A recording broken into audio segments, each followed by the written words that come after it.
Bonjour à tous et bienvenue à notre culte en ligne du dimanche 7 mars 2021. Je vous invite sans plus attendre à une lecture biblique, une première lecture dans l'évangile de Jean au chapitre 1, les versets 1 à 4. Alors une fois n'est pas coutume, aujourd'hui nous n'aurons pas d'autres lecteurs ou lectrices que Paul Bourdois et moi-même. Veuillez nous faire grâce de cette petite exception ce dimanche. Je lis donc dans l'évangile de Jean, le chapitre 1, les versets 1 à 4. Au commencement, la parole existait déjà. La parole était avec Dieu et la parole était Dieu. Elle était au commencement avec Dieu. Tout a été fait par elle et rien de ce qui a été fait n'a été fait sans elle. En elle, il y avait la vie et cette vie était la lumière des êtres humains. Amen. En écrivant ces lignes bien connues, l'apôtre Jean était bien conscient d'écrire des choses qui le dépassaient et qui dépassaient ses lecteurs, mais des choses qui lui avaient été révélées à propos de Jésus-Christ. Il appelle Jésus-Christ ici la parole ou le verbe selon les traductions, c'est-à-dire celui qui exprime Dieu, mais pas comme un simple porte-parole, celui qui exprime Dieu comme Dieu lui-même. Par son Fils, Dieu s'exprime. Dieu fait rayonner sa personne et son être. Alors cela peut paraître totalement abstrait, mais la Bible proclame que cette vérité s'est concrétisée par la venue de Jésus dans le monde. Elle s'est concrétisée pour nous par la venue de Jésus dans le monde. Par Jésus, Dieu nous a communiqué sa personne et son être. Et il l'a fait, entre autres raisons, pour que nous puissions le connaître et entrer en relation avec lui. C'est ce qui est stupéfiant avec le Dieu de la Bible. Il domine tout l'univers et toute l'histoire, mais il s'intéresse pourtant à chacun d'entre nous. Et il nous invite personnellement à le connaître. Je vous invite à prier. Merci notre Dieu de ne pas être resté un Dieu silencieux et lointain. Merci parce que tu as voulu t'exprimer. Et merci pour Jésus ton Fils, la parfaite expression de ton être. Nous te demandons de nous aider à accueillir aujourd'hui la parole que tu veux nous donner. Puisque tu es un Dieu qui parle, donne-nous d'être à ton écoute. Accorde-nous de trouver le sens de notre vie et toute notre espérance en toi, dans tout ce que ta parole révèle de tes bons projets pour nous. En ces temps troublés, Père, renouvelle notre foi, renouvelle notre espérance, renouvelle notre joie et qu'elle puisse tenir en toutes circonstances, soit avec les plus jeunes comme les plus âgés parmi nous, soit avec ceux qui vivent des temps favorables, soit avec ceux qui sont dans la souffrance. Et nous savons, Père, que tu le seras. Merci pour le soin parfait que tu accordes à chacun d'entre nous. Tu nous connais par notre nom. Permets par-dessus tout que nous nous attachions à ton Fils Jésus, celui que tu nous as envoyé pour être notre Seigneur, notre Sauveur, celui qui nous réconcilie avec toi. Et c'est en son nom, le nom de Jésus, que nous te prions. Amen. Nous allons chanter un premier cantique et je vous invite à chanter donc avec notre groupe musical pour la durée des temps.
Nous aurons maintenant un temps d'annonce.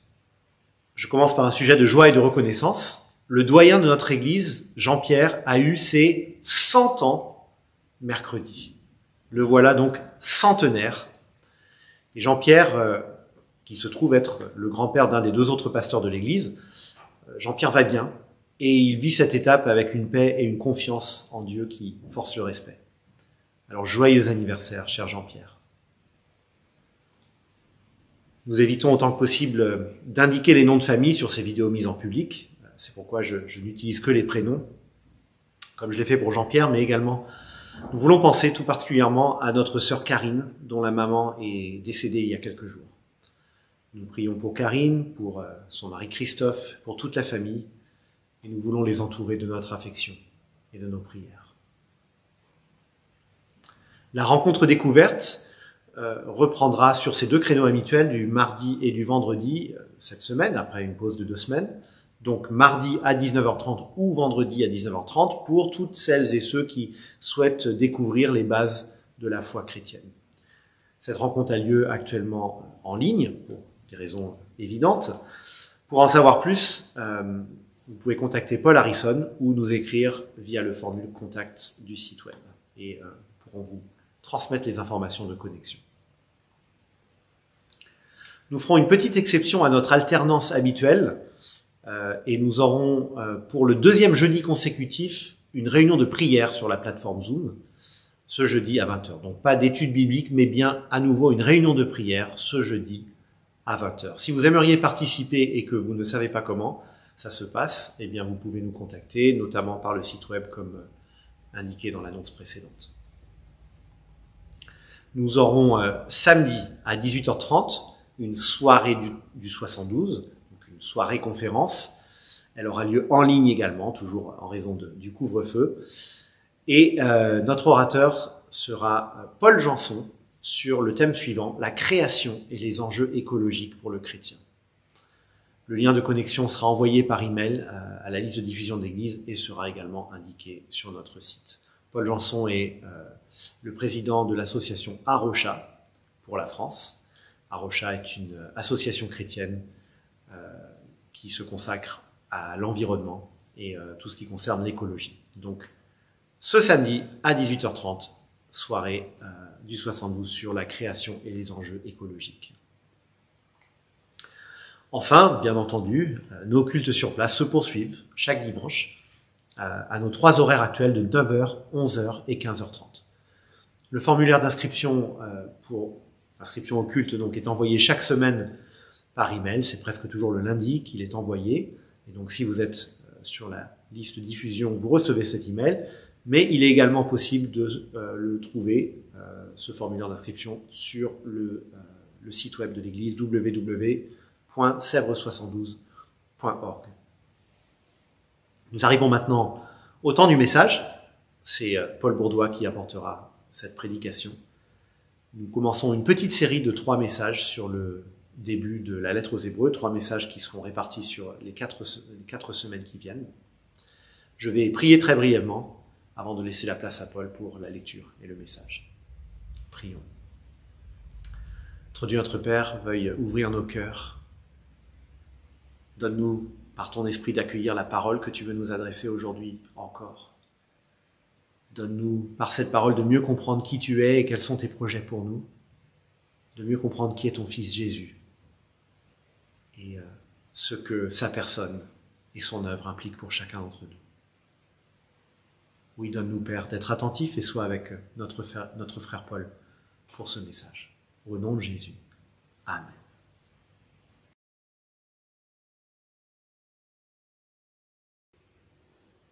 Hébreux chapitre 1er, du verset 1er jusqu'au verset 4. Hébreux chapitre 1er, verset 1 à 4. À bien des reprises et de bien des manières, Dieu a parlé autrefois à nos ancêtres par les prophètes. Et maintenant, dans ces jours qui sont les derniers, il nous a parlé par le Fils. Il a fait de lui l'héritier de toutes choses. Et c'est aussi par lui qu'il a créé l'univers. Ce Fils est le rayonnement de la gloire de Dieu et l'expression parfaite de son être. Il soutient toutes choses par sa parole puissante. Et après avoir accompli la purification des péchés, il s'est assis dans les cieux à la droite du Dieu majestueux. Il a ainsi acquis un rang bien plus éminent que celui des anges, dans la mesure où le titre que Dieu lui a donné est incomparablement supérieur au leur. Ce que nous cherchons à faire en tant qu'Église est d'arriver à une meilleure connaissance de celui à qui nous devons tout, notre Seigneur et Sauveur Jésus-Christ. Il est le centre de notre foi. Nous lui devons notre existence, notre salut, nous lui devons notre persévérance, nous lui devons notre présent ainsi que notre avenir. Jésus-Christ est celui que Dieu a envoyé pour sauver l'humanité. C'est lui que l'humanité attendait, et ce depuis la toute première désobéissance rapportée en Genèse chapitre 3. C'est lui qui est présenté tout au long de l'Ancien Testament. Tout l'Ancien Testament pointe vers Jésus-Christ. Regarder à Jésus, voilà résumé le message de l'Épître aux Hébreux. Épître dont nous regarderons à plusieurs extraits des 2 premiers chapitres pour nous préparer à la Pâque. Cette Épître aux Hébreux est assez unique puisque c'est la seule du Nouveau Testament dont on ignore qui en est l'auteur. Des destinataires de l'Épître, nous ne savons pas grand-chose non plus, si ce n'est qu'il s'agit majoritairement de chrétiens issus du judaïsme. L'auteur va se fonder sur les réalités de l'Ancien Testament pour révéler la grandeur de Jésus-Christ. Ces judéo-chrétiens vivaient dans une société pluraliste où tout était accepté et où tout devait être accepté. Les chrétiens étaient accusés de faire du prosélytisme en affirmant l'exclusivité du salut par Jésus-Christ. Le pluralisme ne peut accepter le prosélytisme. Les chrétiens étaient également accusés d'être ascétiques, plus encore d'être rétrogrades. Comment quiconque peut-il prétendre détenir la seule vérité? Il faut élargir son horizon. Être chrétien amenait la moquerie et le rejet, voire même la violence. Les destinataires de cette épître souffrent de cette hostilité à leur égard. La question à laquelle l'auteur de cette épître répond est la suivante. Si Dieu nous aime vraiment, comment se fait-il que nous souffrions autant? Problématique plus grande encore, la tentation pour ces chrétiens d'origine juive de renier la foi en Jésus-Christ. Après tout, s'ils sont persécutés à cause de leur foi en Jésus, n'est-il pas possible de revenir en arrière, mettre Jésus de côté et retourner à l'espérance passée et ainsi faire cesser cette persécution? Voici la réponse de l'auteur de cette épître. Fixez votre regard sur le Christ. Ne négligez pas le salut apporté par le Fils. Regardez à Jésus. Lorsque nous étudions le début d'une épître, il peut être tentant de passer rapidement sur l'entrée en matière, sur les premiers versets, parce que nous souhaitons en arriver au plat principal. Mais dans son épître aux Hébreux, l'auteur ne perd pas de temps et débute par le plus succulent des repas, un hymne à la gloire de Jésus-Christ. Il pose dans ses premiers versets une affirmation pilier. Dieu a parlé par le Fils. Cet hymne, ce n'est pas qu'une simple introduction, mais c'est là le cœur de ce qu'il va annoncer tout au long de cette épître. Les 13 chapitres de cette épître sont les développements de cette vérité majestueuse qu'il annonce ici dans ces 4 premiers versets. Les destinataires de cette épître souffrent à cause de l'hostilité à leur rencontre. La réponse ne peut attendre. Jésus-Christ. Jésus-Christ dans toute sa splendeur. La vie est dure, regardez à Jésus. Comprenez qui il est. Face à la tentation de tout abandonner, fixez vos regards sur Jésus. C'est lui qui est attendu depuis le début des temps. C'est lui qui est attendu. Depuis la création, Dieu parle. À bien des reprises et de bien des manières, Dieu a parlé autrefois à nos ancêtres par les prophètes. L'auteur débute par un rappel. Dieu a parlé à nos ancêtres. Depuis que Dieu a créé les cieux et la terre, Dieu parle à l'être humain. Dieu a parlé à Adam et Ève, Dieu a parlé à Noé, il a parlé à Abraham, à Moïse, à David, au peuple par les prophètes. Dieu a parlé. Dieu a parlé de manière différente. Parfois c'était comme face à face, parfois à travers d'un buisson ardent, ou par des songes, par des prophéties, par ses commandements, ou même par des temps de silence. Dieu a parlé pour ramener son peuple à lui. Dieu a parlé à des hommes, à des femmes, à des personnes importantes comme à des insignifiants, à des jeunes comme à des aînés. Il a parlé. À bien des reprises et de bien des manières, Dieu a parlé. Et nous trouvons partout dans l'Ancien Testament cette vérité présentée dans ce premier verset. Dieu a parlé autrefois de bien des manières et à bien des reprises. Dieu n'a pas laissé son peuple dans l'ignorance, mais il s'est révélé à lui. Dieu a toujours souhaité que son peuple revienne à lui, que l'humanité tout entière revienne à lui. Et ainsi, petit à petit, de manière progressive, Dieu s'est révélé à son peuple. Dès la première désobéissance d'Adam et Ève, Dieu assurait avoir un plan. Genèse chapitre 3, verset 15, « Un homme issu de la descendance de la femme écrasera le serpent ancien, c'est-à-dire Satan. » Puis chapitre après chapitre, Dieu parlait à son peuple. Et le plan, la volonté de Dieu se dessinait petit à petit tout au long de l'Ancien Testament. Ce descendant, issu de la descendance de la femme, sera de la lignée de David. Il sera roi glorieux, il sera serviteur souffrant en même temps. Il naîtra à Bethléem, il sera trahi, puis mis à mort. Il sera élevé à la droite de Dieu. Mais l'Ancien Testament se termine dans l'attente. À la fin du livre du prophète Malachie, les prophéties concernant le plan de Dieu étaient précises et nombreuses. Mais le peuple était encore dans l'attente de la pleine révélation du plan de Dieu. Par le passé, Dieu s'est révélé petit à petit, de manière progressive à son peuple. Si vous regardez l'Ancien Testament dans son ensemble, vous verrez bien le cheminement de cette révélation progressive. C'est comme si les croyants avaient presque toutes les pièces du puzzle, sauf une, sur laquelle toutes les autres s'attacheraient. Autrefois, Dieu a parlé. Maintenant, il a parlé par le Fils.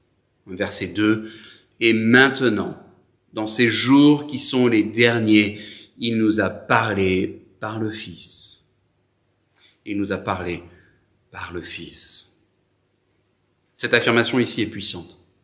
Pour l'auteur de l'Épître aux Hébreux, ce que Jésus nous a apporté, c'est la pleine révélation de Dieu. La pleine révélation de Dieu. Face à la tentation de renier Jésus, souvenez-vous de qui il est. Jésus-Christ, le Fils, est la pleine et parfaite révélation de Dieu. La pleine et parfaite révélation de Dieu. Dans ces deux premiers versets, de nombreux contrastes sont présents. Tout d'abord, il y a autrefois. Autrefois, Dieu a parlé à nos ancêtres de bien des manières. Et maintenant, dans ces jours qui sont les derniers, autrefois face à maintenant. Autrefois, Dieu parlait de bien des manières. Maintenant, il n'y a plus qu'une manière, par le Fils. Par le Fils. Dieu a parlé de bien des manières afin de vous faire comprendre et connaître sa personne et son plan en Jésus-Christ. Autrefois, Dieu s'était révélé petit à petit de bien des manières. En Christ, ce tableau est maintenant complet. En Christ, ce tableau est maintenant complet. Et quel chef-d'œuvre, n'est-ce pas? Quel chef-d'œuvre. Jésus, la pleine et parfaite révélation de Dieu. Relisons les versets 2 et 3. Et maintenant, Dans ces jours qui sont les derniers, il nous a parlé par le Fils. Il a fait de lui l'héritier de toutes choses. Et c'est aussi par lui qu'il a créé l'univers. Ce Fils est le rayonnement de la gloire de Dieu et l'expression parfaite de son être. Par le Fils est révélée toute la personne de Dieu. Toute la personne de Dieu. Le Fils est la pleine et parfaite révélation de Dieu. Et en effet, en Jésus est réellement révélée toute la personne de Dieu. Sa colère contre le péché, sa justice, mais également sa patience et son amour. Toutes ces choses étaient annoncées dans l'Ancien Testament. C'est en Jésus-Christ qu'elles s'articulent parfaitement ensemble, en Jésus-Christ. Dieu s'est révélé autrefois des bien des manières. Mais ce que Jésus-Christ nous a apporté, c'est la pleine révélation de Dieu son Père. La pleine révélation de Dieu son Père. L'auteur ne perd pas de temps par des salutations, mais il pose avant tout le fondement, Jésus-Christ. Jésus-Christ. La révélation de Dieu par son Fils est supérieure à toutes les révélations précédentes. Elle est supérieure. Face à la tentation de mettre Jésus de côté, l'auteur, au contraire, replace Jésus au centre de tout. C'est par lui que l'univers entier a été créé. C'est lui qui soutient toutes choses. C'est lui qui accomplit la purification des péchés. C'est lui l'héritier de toutes choses. Il est au centre de tout parce qu'il est à la droite du Dieu majestueux. L'auteur pose le fondement de Jésus-Christ. Il affirme la supériorité de la révélation de Dieu par son Fils sur toutes les révélations précédentes. Les révélations précédentes annonçaient une vérité encore à venir. Cette vérité, c'est Jésus-Christ. Il succède à tous les prophètes, étant lui-même le message. Pourquoi vouloir retourner à des révélations incomplètes alors que le Père lui-même a voulu le Fils au centre de tout? Si le Père a voulu le Fils au centre, qui sommes-nous pour le mettre de côté? Dans ces jours qui sont les derniers, entre maintenant et le jour du retour de Christ, Dieu a parfaitement parlé en Jésus-Christ. Il n'y a de révélation de Dieu supérieure à celle faite par son Fils. Il a parfaitement parlé. Il a parfaitement parlé en Jésus-Christ. Plus encore, l'auteur de cette épître a l'audace de dire « Autrefois, Dieu a parlé à bien des reprises, de bien des manières. Il ne parlera maintenant qu'à travers le Fils, Jésus-Christ. Il ne parlera maintenant qu'à travers Jésus-Christ. » Cela ne veut évidemment pas dire que Dieu ne peut nous parler par l'Ancien Testament. Évidemment, il peut le faire. Mais ce qu'il affirme avec puissance, c'est qu'entre aujourd'hui et la fin des temps, il n'y aura de meilleure expression de la personne de Dieu que celle faite par le Fils. Dieu a été parfaitement révélé par le Fils. Dieu ne reprendra plus la parole comme il l'a fait par le passé, puisqu'il n'y a rien à ajouter à Jésus. Il n'y a rien à ajouter à Jésus. Il n'y a pas de post-scriptum, il n'y a pas d'autre révélation, parce que le Fils est l'expression parfaite de la personne de Dieu. Le Fils est l'expression parfaite de la personne de Dieu. Je prie que nous ayons une compréhension aussi claire et aussi majestueuse que celle de l'auteur ici. Et maintenant, dans ces jours qui sont les derniers, il nous a parlé par le Fils. Il a fait de lui l'héritier de toutes choses.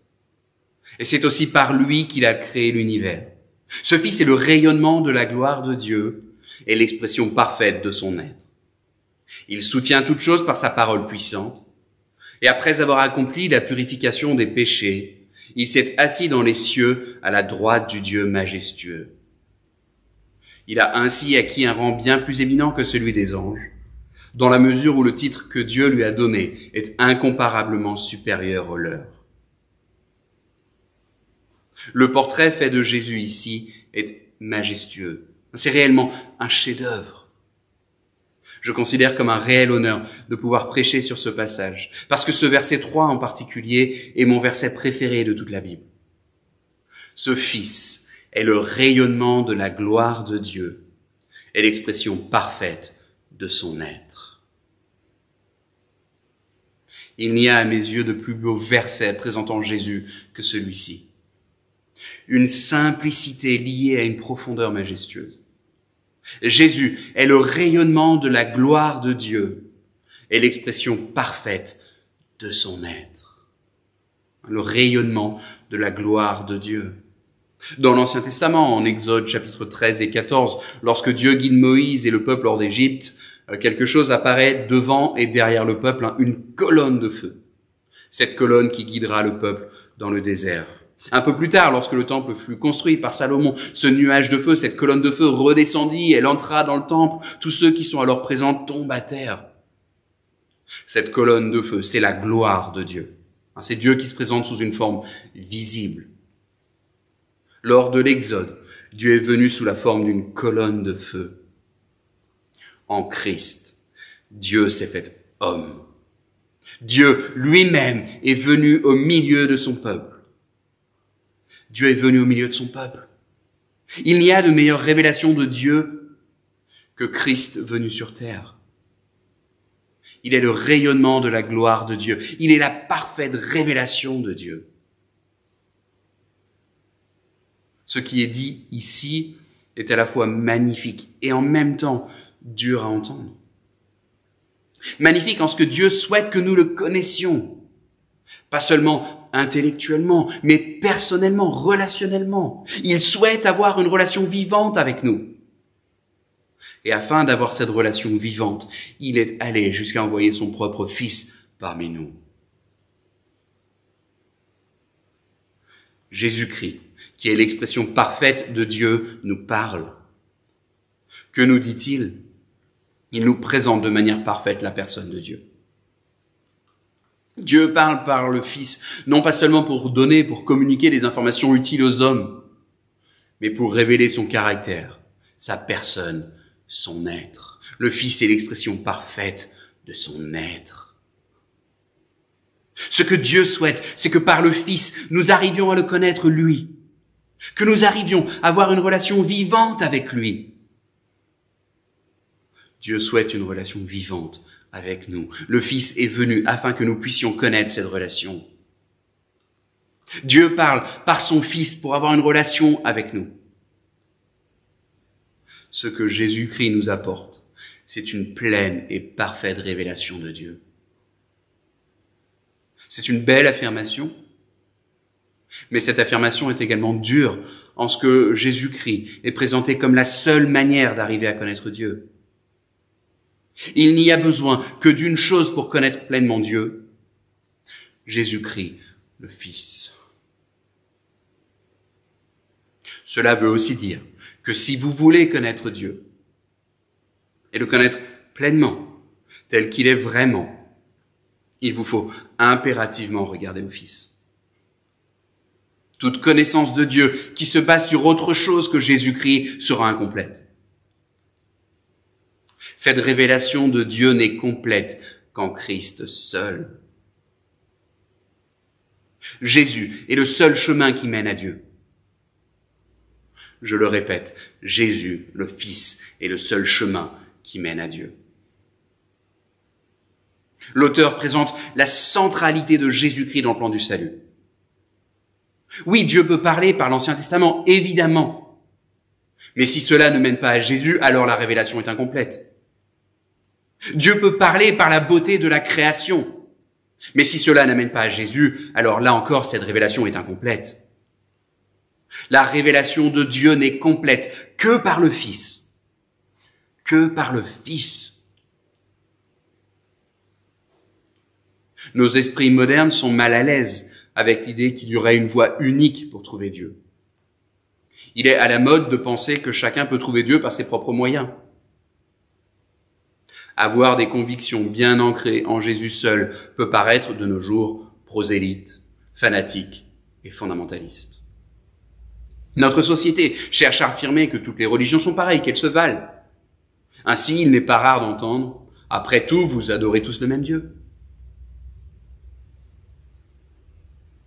Mais voici ce qu'affirme avec puissance l'auteur de l'Épître aux Hébreux. La révélation de Dieu n'est parfaite qu'en Jésus-Christ. Pour pouvoir accéder au Père, il faut passer par le Fils. Si vous ne passez pas par Jésus-Christ, qui est l'expression parfaite du Père, vous ne connaissez ni Jésus ni le Père. Jésus lui-même a affirmé haut et fort ce que dit ici l'auteur de l'Épître aux Hébreux. Il n'y a qu'un seul moyen de connaître le Père. Jean 14, verset 6, Jésus affirme « Je suis le chemin, la vérité et la vie. Nul ne vient au Père si ce n'est par moi. Nul ne vient au Père si ce n'est par moi. » Parce qu'il est l'expression parfaite de la personne de Dieu. Jésus-Christ est le seul chemin qui mène à Dieu. Nous pouvons tous croire en l'existence de Dieu, de bien des manières. Mais pour le connaître vraiment, pour savoir qui il est vraiment, pour entendre sa voix, pour recevoir son amour, pour expérimenter sa présence, la Bible nous dit qu'il n'y a qu'un seul chemin possible, Jésus-Christ. Jésus-Christ. Ce Fils est le rayonnement de la gloire de Dieu et l'expression parfaite de son être. C'est avec cette affirmation à la fois grandiose et radicale que l'auteur commence son épître. Dès ses premiers versets, les destinataires sont placés devant un choix, celui de vivre une relation avec Dieu par le Fils ou de rejeter cette relation. Vivre une relation avec Dieu par le Fils ou la rejeter. Dieu a parlé par Jésus parce qu'il souhaite une relation avec vous. Si vous rejetez le Fils, vous rejetez le Père. Voilà la première chose que ces destinataires doivent savoir. Il n'y a de meilleure révélation de Dieu que celle faite par le Fils. Pour connaître Dieu, pour mieux le connaître, il faut passer par le Fils, Jésus-Christ. La gloire de Dieu a été pleinement, parfaitement manifestée en Jésus-Christ. Jésus-Christ est Dieu venu sur terre. Il n'est pas qu'un simple prophète, il n'est pas seulement un homme, il est à la fois pleinement homme et pleinement Dieu. Le Fils est l'expression parfaite de la personne de Dieu. Les destinataires de cette épître passent par l'épreuve et se demandent si Dieu les aime vraiment. L'auteur de l'épître leur affirme « Regardez à Christ, et alors vous verrez Dieu. » Jésus est l'expression parfaite de la personne de Dieu.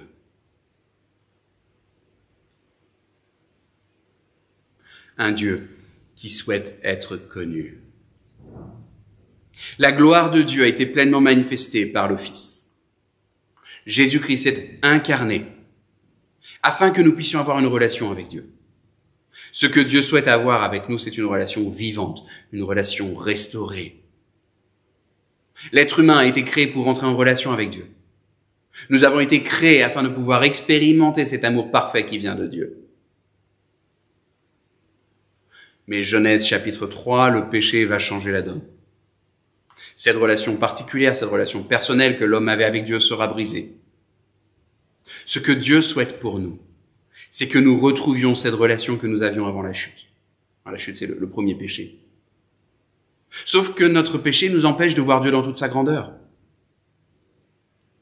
Pour pouvoir rétablir la relation, il faut d'abord aller jusqu'aux racines du problème. Il faut répondre au problème du péché. Et c'est exactement pour cela que Jésus-Christ est venu. Il soutient toute chose par sa parole puissante. Et après avoir accompli la purification des péchés, il s'est assis dans les cieux à la droite du Dieu majestueux. Après avoir accompli la purification des péchés, nous dit le texte. Le Fils, le rayonnement de la gloire de Dieu, l'expression parfaite de son être est venu pour accomplir la purification des péchés. Jésus connaissait l'étendue de notre péché. Il a vu la profondeur de nos ténèbres. Jésus est quelqu'un qui sait tout de nous. et qui nous aime quand même. Le Fils est mort pour des méchants, pour des incapables et des égoïstes, parce qu'il souhaitait rétablir la relation des hommes avec Dieu. Parce qu'il souhaitait rétablir la relation des hommes avec Dieu. Les destinataires de cet épître doutaient peut-être de la bonté de Dieu. Regardez à Christ, exhorte l'auteur. Regardez à Jésus-Christ. Jésus a acquis le pardon des péchés pour vous. Il a apaisé la colère que Dieu avait contre vous. Et après avoir accompli cette purification des péchés, il siège maintenant à la droite du Dieu suprême.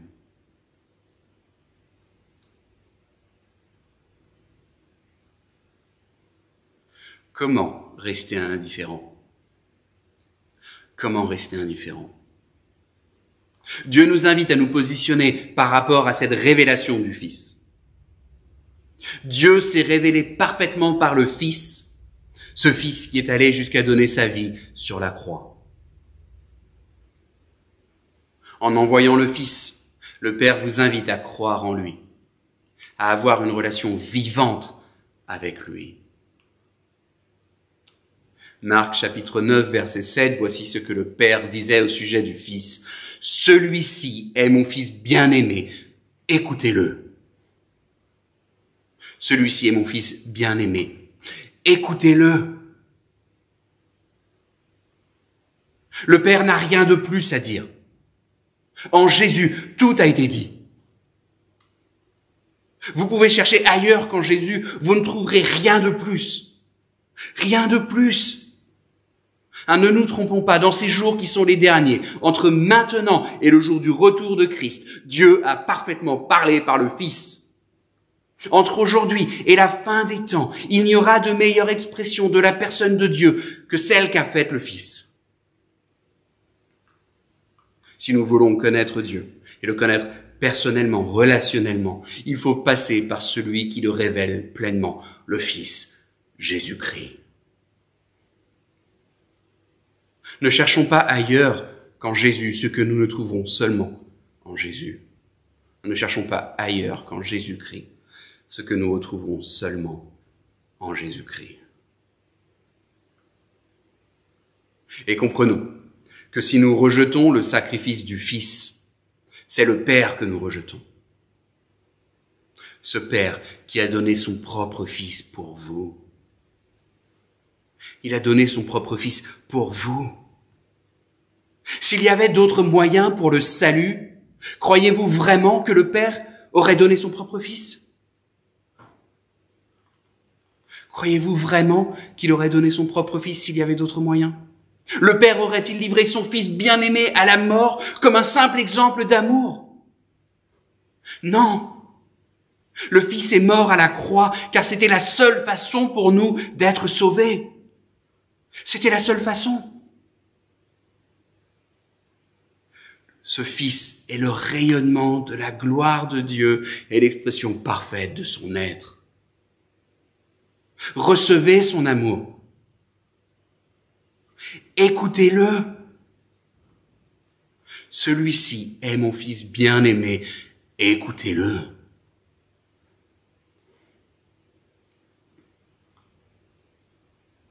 Et pour nous qui le connaissons déjà, cette révélation par le Fils devrait avoir des conséquences évidentes et inévitables dans notre vie.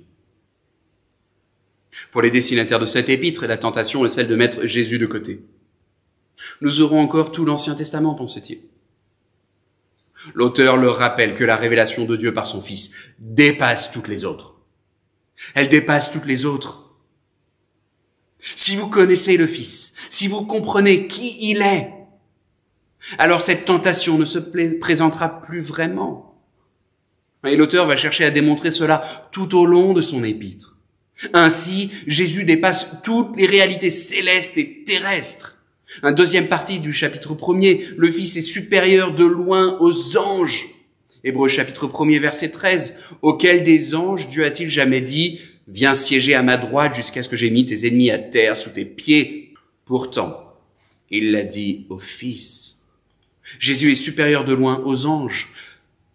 Hébreux chapitre 2, verset 8. Dieu a tout soumis au Fils. Hébreux chapitre 3, Jésus est supérieur de loin à Moïse. Hébreux chapitre 4 à 7, le Fils est supérieur au prêtre de l'ancienne alliance puisqu'il a offert une fois pour toutes un sacrifice pleinement efficace.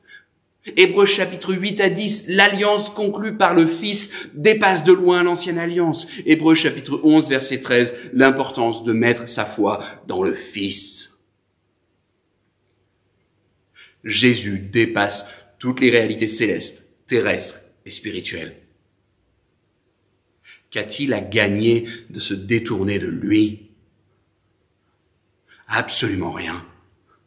Au contraire, il y a tout à perdre.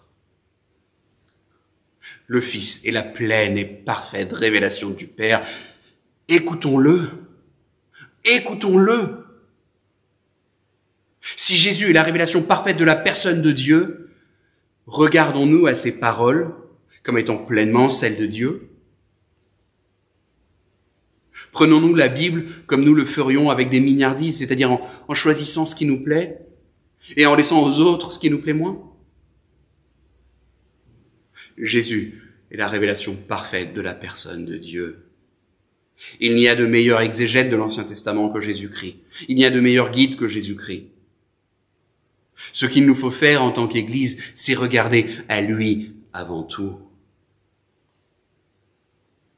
Venir au culte, écouter une prédication sur Jésus est une bonne chose, mais ce n'est pas suffisant.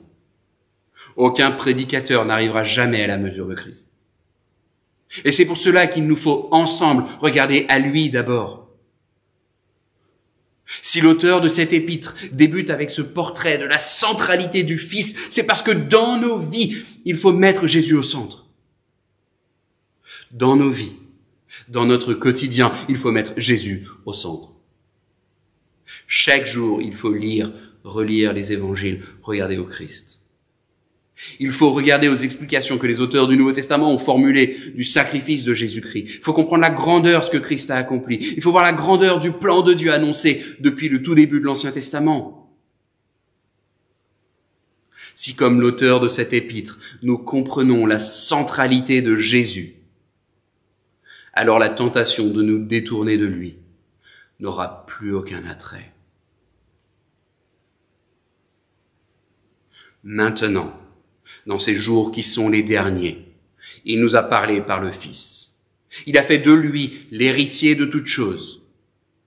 Et c'est aussi par lui qu'il a créé l'univers. Ce Fils est le rayonnement de la gloire de Dieu et l'expression parfaite de son être.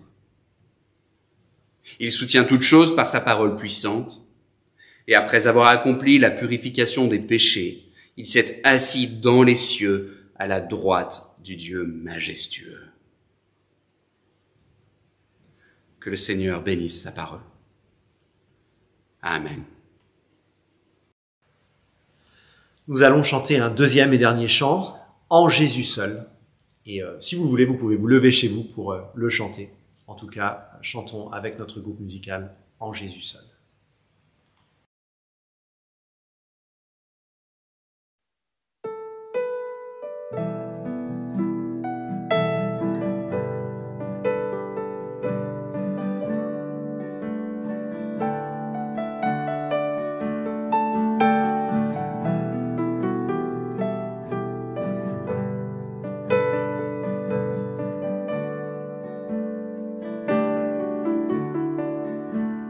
Jésus seul, j'ai l'espérance. Il est ma flamme, ma force, mon chant, pierre angulaire, mon fondement. Même dans l'orage menaçant, quel grand amour, quelle paix profonde. Apaise les craintes.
tel culte obscurci, puis éclatant tout se réveille, car Jésus est ressuscité. Il est vivant, la mort n'est plus, le mal n'a plus d'emprise sur nous.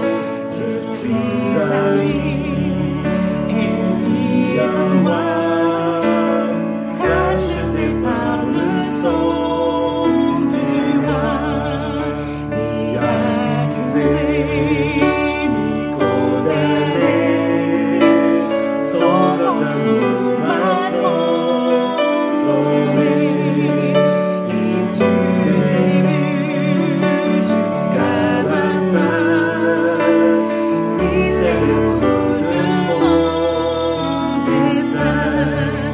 Ni force de mal, ni peur humaine ne peut m'arracher de sa main jusqu'à la mort ou son retour. Par sa puissance, je tiens debout. Ni force du mal, ni peur humaine ne peut m'arracher de sa main jusqu'à ma mort ou son retour. Par sa puissance, je tiens debout.